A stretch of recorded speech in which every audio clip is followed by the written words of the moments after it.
Nous sommes de retour pour cette assemblée extraordinaire de la ville de Saint-Colomban. Nous sommes toujours le 9 septembre. Il est 20h11. L'objectif de l'assemblée, évidemment, c'est d'adopter le programme triennal d'immobilisation 2026, 2027, 2028. Comme à chaque année, je prends quand même un bon moment pour vous expliquer tous les projets. Cela dit, il y en a beaucoup, là. Fait qu'il y en a certains que je vais passer plus rapidement parce que je les ai déjà expliqués dans le passé. Mais il y a quand même une période de questions qui vous est disponible à la fin de la séance si jamais vous voulez des détails précis sur des projets spécifiques qui vont être discutés, plus expliqués et votés ce soir. Donc, je déclare ainsi la séance ouverte. Il est 20h11. Ça prend quelqu'un qui adopte l'ordre du jour, s'il vous plaît. Valérie Gravet, je vais proposer. Merci. Est-ce que vous voulez vous prévaloir d'une période d'intervention, chers élus? Non, merci. Public, est-ce que vous voulez poser des questions avant l'explication du PTI? Non? Ça, c'est bien. Convocation par les membres du conseil municipal de l'avis de convocation. Donc, voilà, vous l'avez bien reçu, effectivement. Donc, ça nous amène au programme triennal d'immobilisation. J'ai demandé au service des communications de préparer une projection. Je l'ai avec moi, fait qu'on va collaborer ensemble afin que je sois capable de bien vous l'expliquer. Donc, tous les projets sont là, de la façon dont on les propose. Vous avez les trois années, pardon, 2026, 2027, 2028. Il y a la description du projet, puis il y a les montants affectés selon les années. Dans la partie de droite, on vient expliquer comment on va les financer. La Ville de Saint-Colomban a quand même plusieurs sources de financement potentielles. Puis on a travaillé beaucoup au cours des dernières années à développer nos stratégies, à exploiter vraiment bien les sources de financement puis les sources de revenus que nous avons. Ça nous permet de l'expliquer de manière extrêmement transparente depuis quelques années, puis cette année, ça ne fera pas exception. Donc, on commence. Au niveau de l'administration, il y a deux projets. Il y a la restauration et la sauvegarde du 340 Montée d'Église.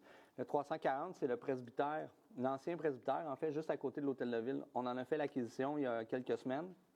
Puis évidemment, on veut le remettre à jour, puis on veut stimuler vraiment une proposition d'offre commerciale à l'intérieur du centre-ville. Longtemps, la ville, elle a attendu après les promoteurs privés. Là, on change un peu de stratégie, puis on veut accélérer les démarches. Donc, on va y affecter 100 000 $ pour faire les rénovations. Ceci dit, avant l'achat, on avait obtenu un rapport d'évaluation, là, puis on sait un peu quels travaux seront nécessaires. Fait que vous voyez, dans ce projet-là, on le finance de deux façons. Là. Il y a un règlement d'emprunt à l'ensemble, 50 000 $. Puis il y a une subvention de 50 000 $. Ça, c'est une subvention qui est attachée à la MRC, qui est reliée à l'inventaire patrimonial. Donc, il y a peu de projets patrimoniaux qui ont été déposés cette année à l'intérieur de la MRC. Je pense qu'il y en a 3, si je ne m'abuse, dont un qui inclut le bâtiment administratif, la MRC Rivière-du-Nord. Donc, sinon, il y a 2 projets externes à ça. Puis, il y a quand même des bonnes enveloppes. Fait qu'on peut quasiment dire que c'est acquis là, comme subvention là, si on répond à tous les critères. Ensuite, restauration et sauvegarde de différents bâtiments acquis par la Ville, 200 000 $. Règlement d'emprunt, 150 000 $, surplus non affecté. Donc, on a fait d'autres acquisitions sur le territoire. J'en ai parlé dans les semaines et dans les mois derniers. On développe une stratégie d'acquisition maintenant qui va servir finalement, à notre avis, là, à accumuler des actifs, puis surtout profiter un peu de la prise de valeur du territoire.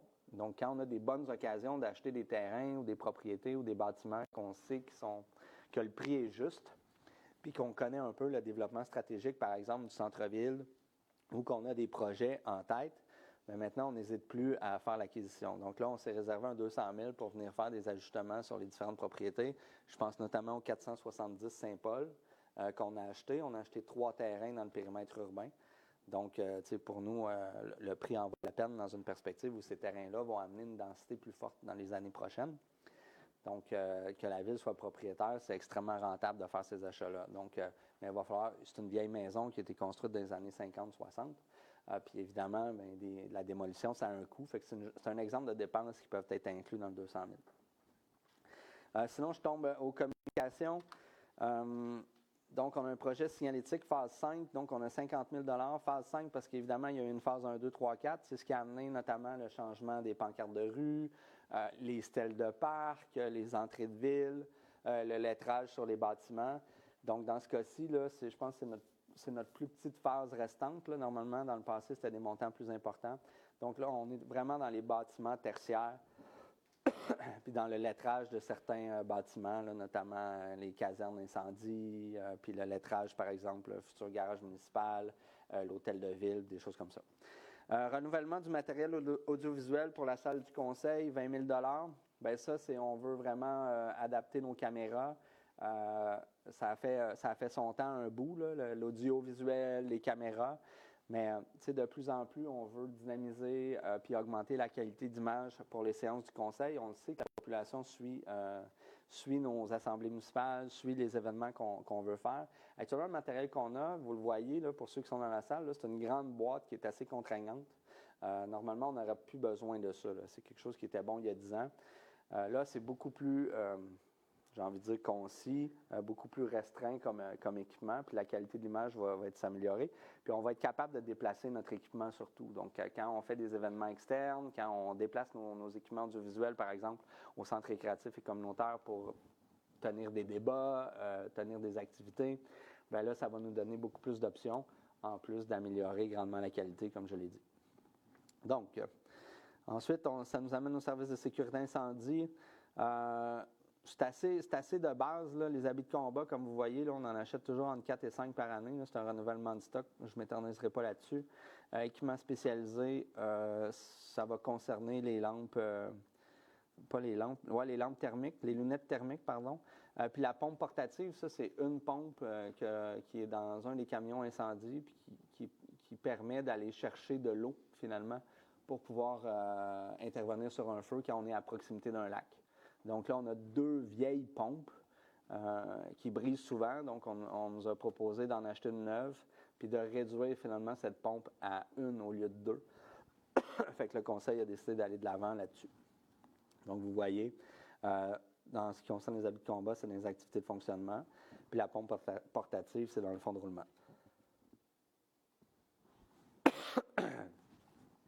En termes de travaux publics, donc plan de gestion des actifs en eau. Ça, c'est vraiment pour connaître l'état de nos réseaux d'aqueducs. C'est des exigences qui vont découler beaucoup du ministère des Affaires municipales. On va nous exiger d'avoir des plans de gestion des actifs qui vont être conditionnels à l'obtention de subventions dans le futur. Donc, on ne veut pas traîner de la patte, puis on veut vraiment s'assurer qu'on connaît bien notre réseau, donc canalisation, usine, tout ça. Là, vous voyez, on l'a réparti sur 3 ans.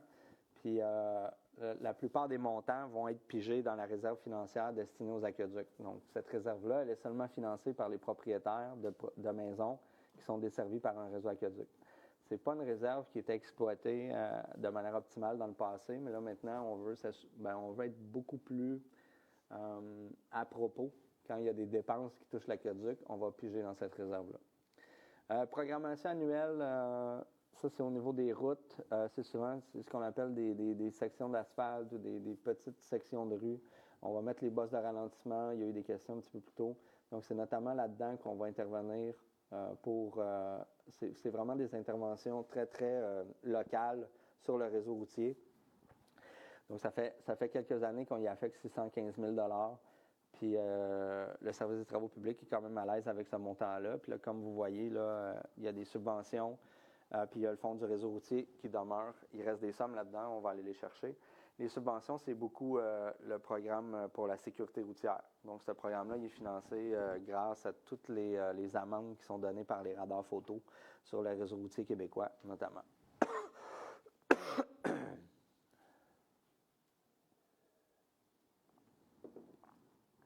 Il y a tout ce qui est véhicules. Donc, là-dedans, il y a les véhicules qu'on veut acheter pour augmenter notre capacité de déneigement sur le territoire. Comme je l'ai dit dans le passé, on veut se rendre jusqu'à 50 km en région interne. Bien, là, il y a 2 camions là-dedans là, qui sont quand même importants. Là. Il y a l'ajout du chargeur articulé sur roue avec une balance, puis le camion de zéro avec manne basculante, épandeuse et chasse-neige. Donc, juste ça, c'est 800 000 $. Mais comme je l'ai souvent dit dans le passé, c'est souvent des sommes qui sont dégagées liées au contrat de déneigement qu'on va donner sur le territoire. Donc, au lieu de le donner à une entreprise privée, mais ça vient se rentabiliser souvent à l'intérieur de 4, 5, 6 ans, cette dépense-là, parce que ça nous génère des économies. Puis évidemment, notre coût en régie interne est beaucoup plus faible que la régie externe. Une autre grande dépense, c'est qu'on a un vieux balai mécanique qu'on veut remplacer, là, un Mobile 1999. Donc, on suggère de faire l'acquisition d'un neuf. Donc, pour le reste, là, dégeleuse avec remorque, plaque vibrante, c'est vraiment des équipements qui vont nous permettre d'être un petit peu plus efficaces sur le territoire là, quand on veut faire des réparations. Puis souvent, ça peut être lié. Comme la plaque vibrante, c'est une plaque qui est nécessaire pour faire des travaux d'aqueduc. Puis le remplacement de l'unité 340, dégeleuse avec remorque, ça, c'est vraiment pour nous permettre d'intervenir de manière plus efficace quand on vient dégeler des ponceaux dans le cas de la dégeleuse. Puis remplacement de l'unité 340, bien, c'est quand un camion vient au bout de sa vie utile, on vient le remplacer. La réparation du moteur du 355 Walker Newson a fait l'objet d'une résolution un petit peu plus tôt cette année. C'est aujourd'hui, ce soir. Donc, il y a une suite à la prochaine au niveau des travaux publics. Donc, il y a un point entrée numérique pour les bâtiments. Donc, on veut tout revoir la façon dont on entre à l'intérieur des bâtiments de la ville de Saint-Colomban. Donc, vous voyez, là, on vient le ventiler sur 3 ans. On a fait faire une étude de besoin, une analyse de besoin avec le CIMEC, qui est situé à Sainte-Thérèse, donc le Centre d'innovation en microélectronique du Québec, si je me rappelle bien. Donc, on veut se concentrer pour 2026 sur les bâtiments principaux. Donc, la technologie, ça va probablement être des cartes magnétiques ou des cellulaires. Ce n'est pas déterminé encore. Mais, tu sais, on veut abandonner le contexte des clés parce que la gestion des clés avec le va-et-vient des employés, ça commence à être compliqué. Puis là, ça va être ventilé sur les 3 ans, là, 2026, 2027, 2028. On souhaite qu'en 2028, tout le parc immobilier de la ville soit changé. Compteur d'eau LTE, donc c'est des compteurs d'eau numériques. Vous voyez, on a ventilé 2026, 2027, 2028. Ce qu'on va faire, c'est qu'on va y aller aqueduc par aqueduc, puis on va se servir de la réserve financière d'aqueduc pour faire ces changements-là. Puis ça va peut-être nous amener à réfléchir à une nouvelle façon de concevoir la tarification au niveau de l'eau. Il y a quand même des belles initiatives en Europe là, qui récompensent les petits consommateurs et nous, on punit déjà les grands consommateurs, mais on ne récompense pas les petits consommateurs. Fait que maintenant, en ayant des compteurs numériques, on va être capable d'avoir des lectures en temps réel. Puis on va se soustraire de beaucoup de marge d'erreur. On va pouvoir suivre en temps réel la consommation des ménages. Puis ça peut nous amener à revoir, comme j'ai dit, nos politiques de tarification, puis que ce soit bénéfique pour les citoyens qui sont consciencieux. Télémétrie des véhicules, bien, c'est l'intégration des GPS puis des technologies qui nous permettent de suivre les véhicules en temps réel. Ça, c'est des gains d'efficacité pour nous. Nouveau garage municipal, vous voyez 2027-2028, une ventilation de 5 millions pour les 2 années. C'est un projet pour lequel le conseil municipal a décidé qu'on investirait 10 millions sur ce projet-là. Et puis, on va s'assurer que ça n'excède pas de beaucoup cette somme-là. Donc, total, les projets de travaux publics sur les 3 ans, on est à 17 229 600 $. Évidemment, il y a 10 millions qui est affecté au garage municipal, mais là, vous avez la ventilation 2026, 2027, 2028 avec la répartition des montants qui servent à financer seulement pour l'année 2026. Okay, c'est important de le dire, là. Donc, règlement d'emprunt, surplus affecté, réserve financière, subvention, le fonds, activité de fonctionnement, fonds de roulement. Donc, le 2 379 000, c'est la ventilation seulement de l'année 2026. On s'en va en ingénierie. Donc, le barrage du lac Légaré, on a reçu des études. Donc, comme le barrage du lac L'Heureux, il va falloir faire des interventions assez substantielles sur ce barrage-là. Donc, c'est prévu en 2026. Puis, c'est la même répartition, là, c'est 50 % l'ensemble, 50 % à une taxation de bassin. Avec une subvention, on a mis un minimum de 300 000, mais on le sait que ça peut aller jusqu'à 500 000. Puis si la subvention est plus importante que 300 000, bien évidemment, ça va être bénéfique pour tout le monde. Construction d'une partie de la rue aux Mers. La rue aux Mers sert beaucoup de chemin de contournement, chemin qui pallie souvent aux travaux de la montée Saint-Nicolas. Donc, il y a 600 000 qui vont être affectés. Donc, c'est un règlement 75-25. Donc, 75 % va être assumé par l'ensemble et 25 % par les résidents parce que c'est considéré comme un chemin d'accès à Montée-Saint-Nicolas, donc qui est emprunté par beaucoup plus de gens que les résidents actuels. Pardon. Le pont de la rue Bonnybrook. Donc, on a des interventions à faire en termes de la surface de roulement et la structure. Donc, 115 000 c'est prévu 2026. Pont Domaine-Berriot. Donc, c'est un pont qui quand même... il n'y a pas beaucoup de gens qui l'empruntent, mais il survole le ruisseau Bonnie-Brook, puis il est dans un état de vétusté quand même important. On avait fait des interventions d'urgence il y a déjà quelques années, mais là, on se propose de venir le régulariser puis le sécuriser à la hauteur d'un pont normal. Éclairage Boisé-Vermont, donc ça, c'est le fonds vert, réserve financière. Vous le savez, ça, c'est le prolongement du Boisé-Vermont qui nous amène à l'école, le Triolet. Donc, il n'y a pas d'électricité, c'est très noir. Fait qu'on regarde pour un projet d'éclairage probablement au solaire. Sinon, une capacité d'éclairer à la fois le sentier multifonctionnel et le chemin. Ensuite, rue des Colibris, ça, on l'a reporté en 2028.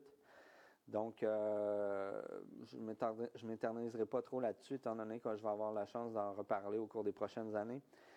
Piste multifonctionnelle Lac-Rainfray, donc c'est le prolongement de la piste, donc la finalité de la rue du Lac-Rainfray, puis une piste cyclable sur la rue Roselin, qui va aller rejoindre la rue des Tourterelles. Donc, éventuellement, tout ça, ça va être interrelié, puis ça va être un chemin alternatif à Montée de l'Église en secteur résidentiel. Élargissement de la Côte-Saint-Paul, j'en ai déjà parlé dans le passé, donc 2026, 2027, 2028. Le 250 000, là, c'est pour commencer les données techniques, puis commencer une partie des expropriations qui va nous permettre d'aller chercher une marge plus large de Côte-Saint-Paul pour se donner une marge de manœuvre éventuellement pour refaire cette infrastructure et même élargir sa capacité. Resurfaçage de la montée de l'église au nord, j'en ai parlé un petit peu plus tôt, c'est lié à des subventions au PAVL. Donc, c'est un 5,5 millions qui est encore prévu sur cette infrastructure-là. Même chose, reconstruction Rivière-du-Nord entre Montesir et Mirabel, c'est un 4 millions. Donc, vous voyez, la subvention conditionnelle, là, c'est vraiment les subventions qui sont rattachées au PAVL. Projet Saint-Nicolas, phase 2 et 3, donc on a un 30 000 affectés, donc c'est beaucoup la mise à jour des plans de vie. Puis ensuite, là, les travaux à venir, c'est 2027-2028. Fait à noter, là, on veut prolonger la piste cyclable ou le sentier multifonctionnel jusqu'à Bois-Dormant. À partir, mettons, de la rivière, un peu avant. Puis ensuite, là, on veut proposer une voie supplémentaire sur Saint-Nicolas à partir de la première rue ou un petit peu avant de Mirabel en haut jusqu'à la rue La Montagne. Pour se donner, on le sait que la circulation sort beaucoup du territoire le matin et revient le soir. Donc, on veut se donner une option qui va favoriser la fluidité. Cela dit, on va être en étude de circulation pour évaluer l'efficacité du feu de circulation actuellement qui est à la montagne Saint-Nicolas. Égouts aqueduc, c'est le centre-ville. Vous voyez les sommes qui y sont affectées. Donc, c'est des sommes qui sont fournies beaucoup dans le cadre du Primo. Donc, ce qui nous permet de finaliser nos plans de vie et nos analyses de faisabilité. On continue à l'autre page. Resurfaçage de la montée Brisebois. Donc, en 2027, 4 millions. Mais c'est aussi rattaché au programme d'aide à voirie locale, donc subvention. Donc, c'est notre planification, ce qu'on compte demander en 2027 pour le programme d'aide à la voirie locale pour aller chercher jusqu'à 70-80 %. C'est pour ça qu'on l'a mis en 2027. Barrage de la Montesir, c'est un démantèlement de barrage. Donc, ça fait longtemps qu'on en parle, ça aussi, mais là, on prévoit la finalité des plans de vie 2026 avec la réalisation des travaux en 2027. C'est assujetti à une subvention du Fonds des milieux humides et hydriques où dorment des millions depuis plusieurs années parce que les projets sont difficiles. Et c'est de l'argent qui a été souvent collecté qui ont été payés par les promoteurs, même la ville aussi, quand on fait des travaux dans des milieux humides. Prolongement de la rue de l'Accueil, 4 millions 2026. Donc, ça aussi, on en a parlé beaucoup. C'est la liaison des différentes sections de la rue de l'Accueil. Donc, je ne m'étendrai pas là-dessus. Vous avez les montants. Projet Rivière-du-Nord, Église Sanctuaire. Donc, c'est une piste cyclable entre Rivière-du-Nord et la rue du Sanctuaire qui permettrait de relier la rue du Boisé, la rue Patriote, la rue Quartier de la Rivière et l'intersection Montée de l'Église, Rivière-du-Nord, jusqu'au parc Gaffney-Kennedy, à l'école Lavolière puis la rue du Sanctuaire. C'est un secteur où le transport actif est nul. Puis ça fait longtemps qu'on en parle, donc là, il est vraiment dans les cartons, puis on prévoit des travaux quand même de grande importance d'ici 2028. Resurfaçage de la Côte-Saint-Paul entre Montée de l'Église et Brisebois, ça aussi, ça va être assujetti au programme de subvention du PAVL, mais il faut maintenant l'intégrer dans le plan triennal. puis on va se préparer tranquillement à faire nos demandes. Piste cyclable Rivière-du-Nord, MTMD. Donc, c'est vraiment la piste cyclable qui va être entre Montée-l'Église et la rue Pérideau, pour laquelle on s'est engagé, puis il y a eu des résolutions dans le passé. La rue des Citelles, 200 000 on a un problème de pente sur la rue des Citelles. Il y avait eu des citoyens qui étaient venus nous faire la démonstration dans le passé en assemblée municipale. Donc, on a une pente inversée. Donc, l'acceptation des travaux à l'époque, c'était mal fait. Il y a une incapacité d'écoulement d'eau, donc on viendrait corriger la situation. Cela dit, c'est écrit 2026, mais ça demeure à voir. Là. J'ai rencontré les citoyens, puis ils nous remerciaient d'être aussi pressés, mais que ce n'était pas aussi pressant. Fait qu'on va voir. Élargissement de la côte Saint-Patrick. Donc là, on a rouvert le chemin, évidemment, pour favoriser un chemin de détour pour la réalisation des travaux de montée de l'église. Mais notre projet initial, c'est sur 21 mètres avec un sentier multifonctionnel. Fait que, on y tient à ce projet-là. Donc, on prévoit qu'il soit réalisé en 2028. Pont Côte-Saint-Patrick. Même chose que les ponts précédents. Là, on a des modifications à faire. C'est quand même un pont qui n'a pas été visité souvent dans le passé et pour lequel il va avoir une circulation augmentée. Donc, on a des petits ajustements à faire. Reconstruction d'une partie de la rue Liège. Donc, c'est le début de la rue Liège qui est présentement dans une section non asphaltée et non assujettie à un protocole d'entente. Donc, on va intervenir là pour vraiment régler la situation et pour ne pas que ça traîne des années, comme on a pu le voir dans le passé avec la rue Bédard, par exemple. Domaine Lebeau, on a un petit problème. On a des vieilles rues, des vieux chemins, en fait, qui ne sont pas des rues, puis ça crée des problématiques. Donc, il y a une section où on veut se proposer finalement de venir régulariser une section de ce territoire-là pour éviter des... Là, actuellement, il y a plein de petites rues. Ça a souvent été construit dans une dynamique des années 40, 50, 60, un peu dynamique camping où les gens se faisaient des chemins d'accès un peu n'importe où, n'importe quand. Cela dit, des fois, ça fait son temps, puis il est temps qu'on travaille de la bonne façon. Donc, on aime ça, à chaque PTI, là, intégrer un programme comme ça qui nous permet d'arrêter de repousser les problèmes dans le temps et d'essayer d'en régler un de temps en temps comme ça. Je m'excuse, j'ai la gorge qui pique. Donc, 2.1, 3, concernant la bibliothèque, donc ça aussi, là, évidemment, ce n'est pas un nouveau projet. Vous avez le montant. Le règlement d'ensemble, donc sur un montant de 7,3 millions, seulement 2 va être emprunté. Tout le reste va être financé par des subventions ou par le règlement de redevance. Le parc Gaffney-Kennedy, ça c'est vraiment la maison, la restauration de la maison Gaffney avec la grange pour laquelle on bénéficie d'une subvention de 867 000 Le mobilier non intégré, ça c'est les mobiliers qui va s'intégrer à l'intérieur de la bibliothèque de Saint-Colomban.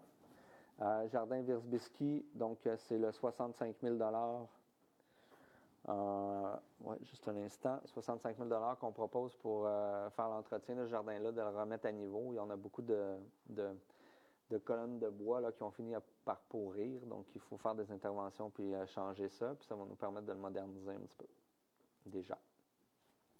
En loisirs, il y a le projet de skatepark qu'on a parlé beaucoup au cours des derniers mois. Vous avez le montant. La piscine municipale, on l'a mis en 2028 parce que c'est relié au PAFIR Spa. Cela dit, nous, notre projet, il est prêt. Donc, à chaque fois que le projet de PAFIR, que le cadre de subvention, le cadre de gestion de la subvention du PAFIR Spa sort, nous, on propose notre projet. Fait que là, on a été quand même conservateur en le mettant en 2028, mais si le programme s'ouvre en 2027 ou en 2026, c'est sûr qu'on va déposer notre projet. Cela dit, il y a toujours des délais de réalisation, fait qu'on pense que 2028, ça peut être faisable comme réalisation de projet. C'est une piscine qu'on prévoyait implanter au parc Gaffney-Kennedy. Centre récréatif et communautaire, là, ici, c'est pour une réfection de plancher de béton, donc 70 000 en 2028. Ce qu'on veut réaliser toutefois l'an prochain en termes de loisirs avec le pickleball, c'est beaucoup la construction de terrains de pickleball au Parc Félan. C'est un sport qui est très populaire. Il y a de plus en plus de villes qui font des installations. C'est aussi un sport qui amène les gens à se regrouper ensemble. Puis ça, il y a peu d'occasions de le faire à Saint-Colomban étant donné notre type d'urbanisme. Fait que la ville, elle veut vraiment donner un coup de pouce là-dessus. Accès à l'eau, volière et pignon. Bien là, vous avez vu ce soir, on a donné des contrats pour l'achat de quais. C'est un projet qui est pratiquement subventionné à 80 % grâce au FAR. Donc, ça va se terminer, la réalisation va se terminer en 2026, surtout par l'aménagement d'aires de stationnement et d'aires d'accès. Action, Action, plan directeur pour les sentiers. Bien, on a un réseau de sentiers dans les bois, un peu partout sur le territoire. Donc, on veut se donner des sommes nécessaires pour boucler les réseaux. Je pense notamment à celui rue des Générations avec la piste, avec le sentier sous la ligne hydroélectrique. Donc, la rue des Générations rejoindrait le sentier sous la ligne hydroélectrique entre Saint-Paul et Rivière-du-Nord. Puis, on veut réaliser une section qui nous amènerait aussi jusqu'à la rue du Golfe, ce qui nous permettrait d'attacher plusieurs quartiers ensemble. Donc, on a quelques actions comme ça qu'on veut faire qui permettraient vraiment de rattacher les quartiers ensemble. Puis le parc Félan, bien là, c'est une restauration complète du parc Félan. Vous le savez, on a eu des petites problématiques de guêpes cet été. Donc, on veut revoir vraiment la conception du parc Félan, incluant la place du marché. Donc, d'en faire une place avec une saveur architecturale intéressante. Puis, tu sais, qui va proposer autre chose que du 0,75 ou que de l'asphalte. Ou, tu sais, cette place-là est de plus en plus occupée, notamment avec le Festi-Rock, avec le marché estival. Donc, on veut vraiment y donner des lettres de noblesse puis que ce soit vraiment une fierté pour la ville de Saint-Colomban. Il y a aussi la refonte des jeux d'eau aussi qui sont inclus là-dedans. Puis, comme je l'ai dit un petit peu plus tôt, là, on veut se débarrasser un peu des espaces sablonneux pour permettre autre chose qu'un nid de guêpe. Voilà. Ça fait le tour, je pense, des projets. Donc, en dernière page, on a ventilé les montants des 3 années. Donc, 2026, 2027, 2028. Pour un montant total de 87 millions. Évidemment, il y a des grands projets là-dedans. Puis, ce qu'on vous a fait aussi comme tableau à droite, c'est la répartition en fonction du financement. Donc, l'endettement pour l'année 2026, là, c'est ça, c'est si toutes choses étant égales par ailleurs. Là, ça veut dire que si tous les projets se font, c'est un potentiel de 17 millions d'endettement. Mais ça n'arrive jamais là, que tous les projets se fassent, là, je vous rassure. Nous, ça nous sert de planification. Ce qui est assez important, c'est que la moitié, finalement, du financement qui découle de ces projets-là se fait autrement que par un emprunt, ce qui est assez intéressant comme stratégie. Voilà. Est-ce qu'il y a des questions? Bien, ça prend quelqu'un qui le propose d'abord. Valérie Gravel, je vais proposer. Merci beaucoup. Ça nous amène à la période de questions. Donc, si jamais il y a des gens dans la salle ou en ligne qui voulaient avoir plus de détails sur des projets en particulier, c'est le temps de poser des questions. Donc, même procédure, vous présentez au lutrin votre nom, la rue sur laquelle vous habitez. Vous posez vos questions, ça va nous faire plaisir de répondre dans la mesure du possible. Merci. Joël Demey, rue des Gets Bleus. J'ai 3 demandes de précision, s'il vous plaît. Merci premièrement pour la transparence du programme, c'est apprécié. Mais le nouveau garage municipal, il n'y a pas de subvention prévue pour... Oui, ça ne figure pas au... Oui, en fait, c'est que la subvention va souvent être applicable sur les 5 millions. Puis la ventilation de la répartition en fonction du financement se fait simplement pour l'année 2026. Mais à ce jour, si je me rappelle bien, on a une confirmation de subvention de 3,1 millions. C'est ce que j'avais cru comprendre. Oui, exact. C'est simplement que si je m'en vais au projet du garage... Oui, c'est que vous voyez là dans la colonne... Est-ce qu'on peut revenir, Émilie, s'il vous plaît? Étant donné qu'on ne prévoit pas de dépenses substantielles en 2026, on revient encore. Oui. Vous voyez, M. Demey, il n'y a pas de dépenses en 2026. Fait que la ventilation du financement ne se fait pas. Mais nous, on le sait qu'on a c'est la ventilation 2026. Ouais, excuse, d'accord, j'ai compris. Puis on le sait que le 3,1 millions, il va probablement s'appliquer en 2027-2028. D'accord. La deuxième question se rapporte à la rue des Colibris qui donne dans la rue des Gets Bleus, bien sûr. Qu'est-ce qui se passe? Si je me rappelle bien... Là, qu'est-ce qui va se passer, plutôt? C'est que, si je me rappelle, on l'a repoussé, fait que je n'ai pas demandé beaucoup de détails, mais c'est un bassin de rétention parce qu'il y a quand même une bonne pente entre Colibri et le lac Lheureux. Oui. Puis là, actuellement, c'est boisé. Fait qu'on ne voulait pas tant aller jouer là-dedans, mais ultimement, c'est un bassin de rétention qui va capter les sédiments qui descendraient. Si je me... C'est ça, parce que c'est le sable qui descend direct dans le lac Lheureux. Oui, en fait, l'association du lac Lheureux nous en a fait part à l'époque dans les rencontres et tout. C'est ça, donc c'est les sédiments qui descendent dans le lac. Oui, exact. C'est un piège à sédiments ou un bassin de captation. Je comprends. Et la dernière demande de clarification concerne la dernière ligne de la première page concernant les égouts et aqueducs centre-ville. Est-ce que ça signifie ça qu'on commence le égout aqueduc vers la rivière du Nord? Oui. Ouais. Même si les subventions ne sont pas là? Ou... Ah non, en fait, les plans de vie là, sont rattachés. Si on revient, Émilie, à la page, c'est le primo. Donc, nous, si on n'a pas des subventions primo, on n'avance pas là-dedans. C'est ça. Exact. Mais regardez ici, là, c'est en subvention. Puis le 2 millions, souvent, ça va venir couvrir 70 à 75 des sommes. Mais évidemment, ça vient avec un plan de valorisation des espaces non construits du périmètre urbain. Fait que là, il va y avoir une part assumée par les promoteurs, il va y avoir une part assumée par la ville. Donc, toute cette réflexion-là demeure à faire. Cela dit, nous, on a une obligation de produire des documents pour nourrir notre dossier auprès du ministère des Affaires municipales pour pouvoir avoir accès aux subventions. D'accord. Ce sont les sommes... Oui. Ouais. Plein de vie, analyse technique. D'accord, je comprends. Ouais. Merci. Merci, M. Demé. Ça va?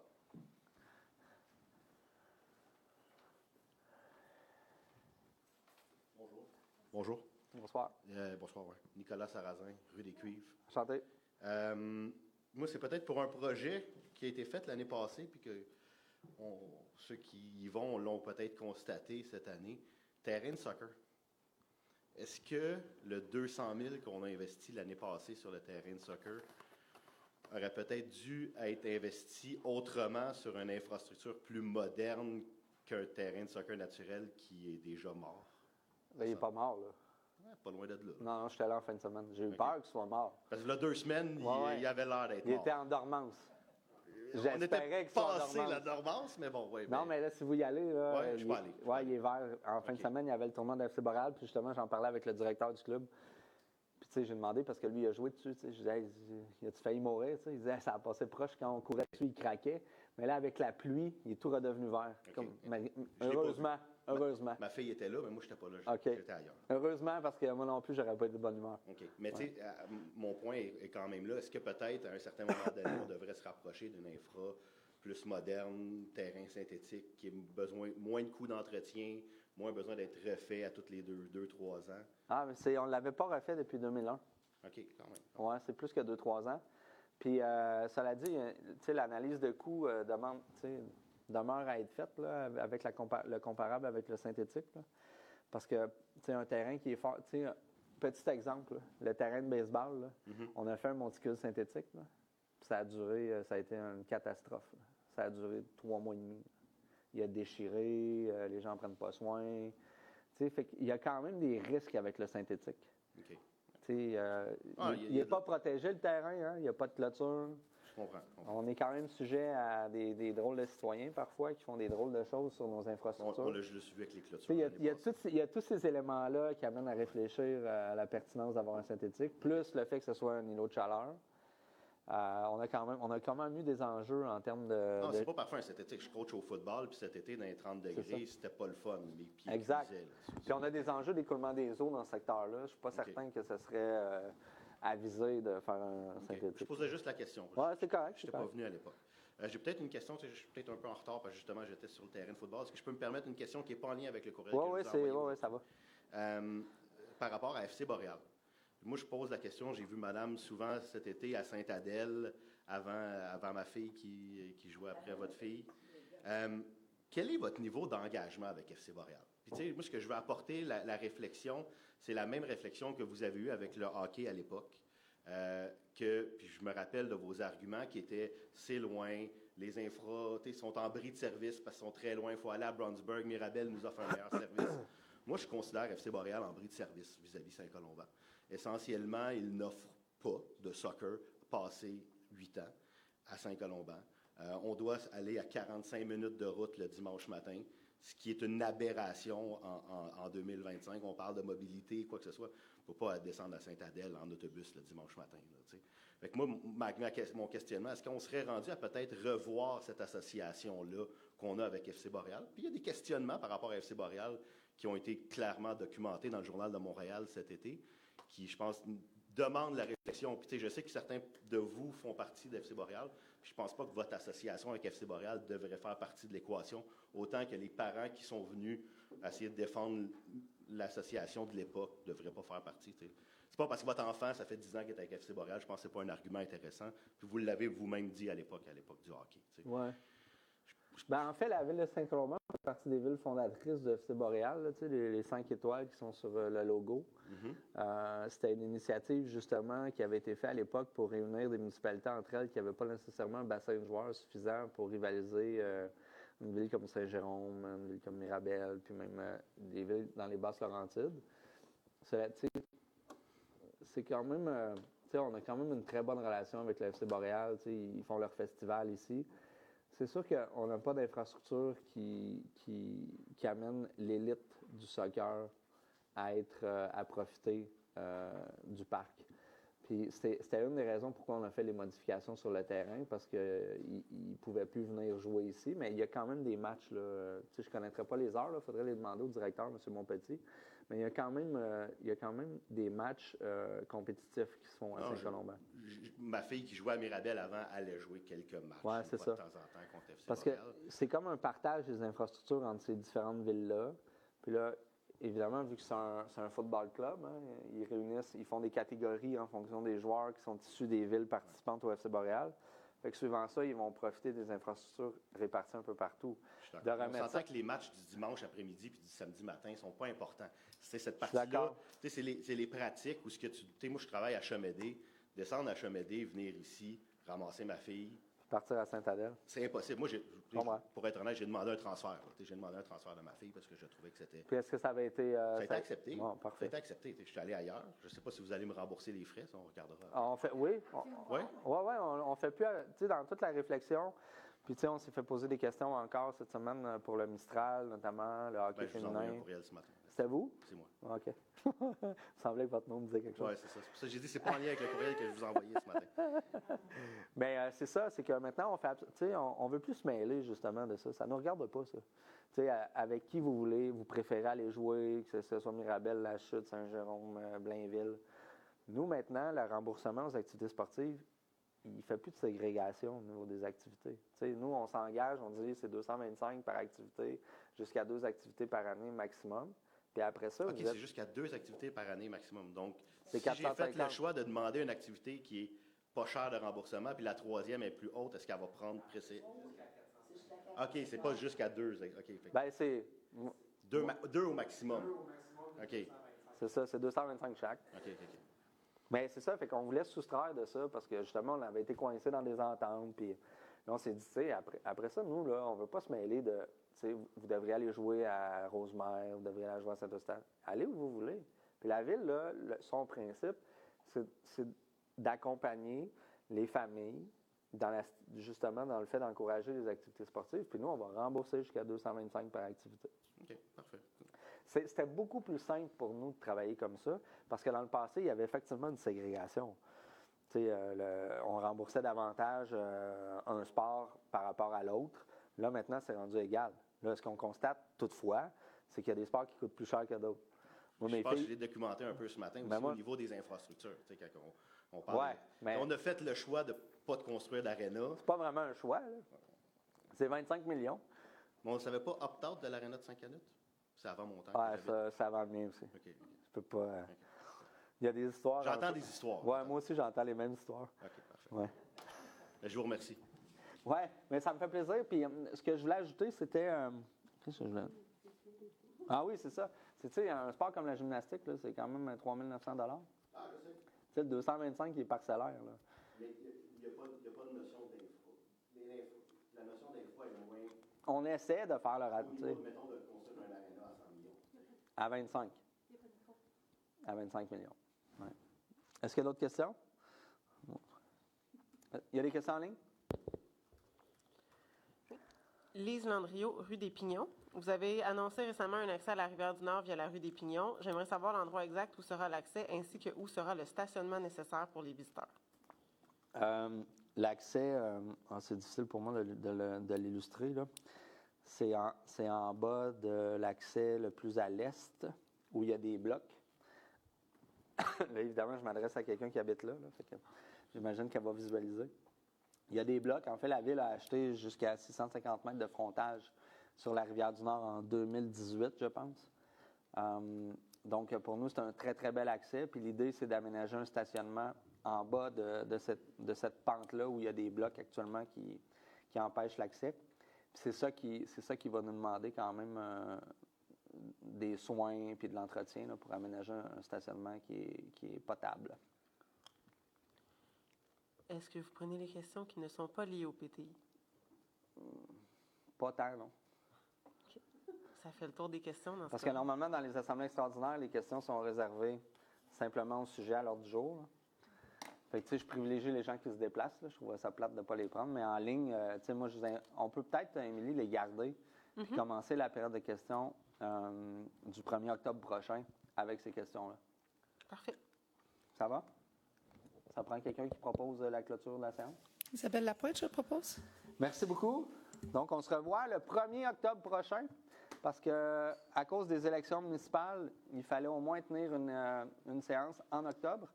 Puis, je pense qu'on avait des contraintes en termes de... À partir du 3, on ne pouvait pas en faire. C'est ça? Donc, c'est ça. Donc, il fallait en faire un premier. Fait que je pense que c'est un mercredi même. Donc, mercredi 1er octobre prochain, ce serait la dernière séance de ce conseil ici. Donc, je vous y invite à 19h. Merci.